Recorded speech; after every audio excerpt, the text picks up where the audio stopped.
Hello everyone, good morning, welcome to mini blog. তো এই সকাল সকাল ঘুম থেকে উঠে পড়েছিলাম আর ঘরদোরগুলো ক্লিন করে নিয়ে খেয়ে নিয়েছিলাম একটু চিয়া সিড। তো চিয়া সিড খেয়ে নিয়ে রান্নাগুলো এখানে কমপ্লিট করে নিয়েছিলাম।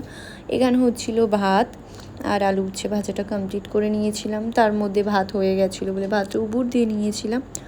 আর এখানে করছিলাম মাছের ঝোল। তো মাছের ঝোল কমপ্লিট করে স্নান করে নিয়েছিলাম। তারপরে চলে এসেছিলো আমার একটা পার্সেল। তো এইটা নিয়েছি আমি, মার্সের ফাউন্ডেশন অর্ডার করেছিলাম, সেটা এসেছিলো। তো তার মধ্যে আনবক্সিং করতে না করতে আমার বর চলে আসে। তো দুপুরের লাঞ্চ নিয়ে বসে পড়ি। লাঞ্চে ছিল আলু উচ্ছে ভাজা, ওলের তরকারি, এটা কালকে রাত্রে রান্না করা হয়েছিল। আর এখানে ছিল হচ্ছে মাছের ঝোল। তো খাওয়া দাওয়া কমপ্লিট করে আমি একটু লেবু রস খেয়ে নিয়েছিলাম। তার মধ্যে আমার শাশুড়ি গেছিলো আমার বড়নদের বাড়ি। তো বাড়ি ফেরার পথে নিয়ে এসেছিলো চিকেন পকোড়া আমার জন্য। আর দিদিভাই একটু চিকেন পাঠিয়ে দিয়েছিল। তো সেটাই রাত্রিরের ডিনার হয়ে গেছিলো।